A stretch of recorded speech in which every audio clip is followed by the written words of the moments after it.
Attorney General William Barr has undisclosed reasons for dismissing the case against General Michael Flynn, tied to other investigations. Barr's acting Solicitor General, Jeff Wall, today revealed during the hearing with the full D.C. Appellate Court on whether to force Judge Emmett Sullivan to dismiss General Flynn's case. Flynn's attorney, Sidney Powell, told the court today, quote, General Flynn is a defendant without a prosecutor. Only the Department of Justice can decide the public interest and myriad factors inherent in pursuing a prosecution. There are no circumstances now under which Judge Sullivan can continue on this case because his bias demands disqualification. Joining us now is Sidney Powell, attorney for General Michael Flynn and a former federal prosecutor, best-selling author. It's great to see you. Thanks, Lou. I just looking over some of the statements from the D.C. Appellate Court judges. You're outnumbered without question, and they're not even trying to disguise their political bias from the bench, are they? There were certainly a lot of questions, Lou. I will have to leave it to individuals to listen to it, and I would encourage people really to listen to the arguments to understand how our court system is working or not working, as the case may be, because the rule of law is what separates us from countries like Colombia and Venezuela and failed states. We have to have a functioning rule of law that holds everyone accountable in the same way and not break rules for somebody just because it's Michael Flynn who was prosecuted when there was no case to prosecute. The government has now recognized that. The government moved to dismiss it back on May 7th, and we haven't been able to get the dismissal granted yet. And the court has no role in that. Well, you have a politically...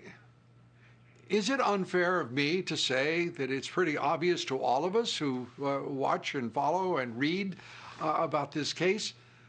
Judge Emmett Sullivan, and I know at one time he was a hero of yours, but he has behaved like a monster of the left in this case.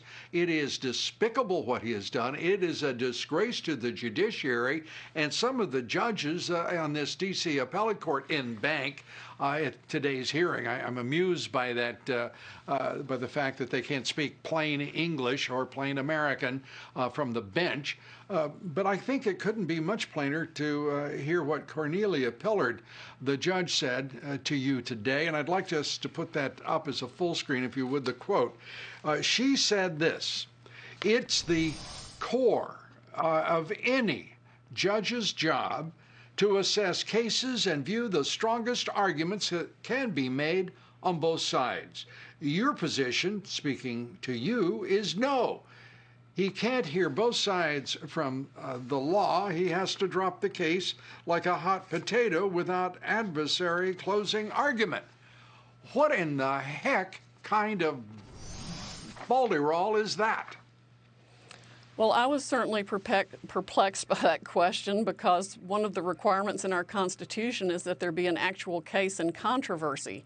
There's no controversy between the defendant and the government anymore. They both agreed that the case should be dropped.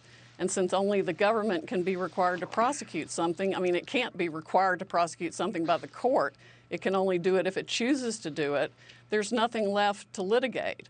And that's why every single case in the country in which the government has ever moved to dismiss a criminal case at any stage of the case, even after conviction and sentencing and on certiorari, the government gets that dismissal. All dismissals are granted. How many irregular decisions has Judge Sullivan made at this point in the case that defy precedent and law? Well, certainly his appointment of an amicus to stand in the stead of the government was highly irregular. His solicitation of amicus briefs by anybody that wanted to file one in a criminal case was highly irregular. When the court sent it back to him and told him by mandamus from the panel to grant the motion to dismiss, he didn't do that. Instead, he on his own, as if he were a party, which he's not, filed a petition for rehearing. And the court didn't strike that petition for rehearing. It accepted it. Yes, that's what we were in court for today. And that's insane. It's not only unprecedented and not part of procedure, it's just crazy. And good for them. I mean, they've got 70% of the judges on the bank, as it were, judging the, I don't know what the hell they're judging, to be honest with you, the political winds, I suppose, and their preferences. We have now a judiciary that is showing itself to be rotten in political corruption, just as rotten as the former officialdom of the FBI and the Justice Department. The American people right now are about to become physically ill looking at what was once a judicial system that was the finest in all the world, an FBI that was storied in bravery and achievement, and it is rotten, and it may be rotten to the core for all we know. And now we have special investigators assigned, John Durham, to investigate the origins of Obamagate, and it looks like that's going to be a whitewash of the highest order. We not only lost our integrity, we have lost our guts. I'm deeply concerned about the state of our judiciary, the state of the Justice Department, and the FBI.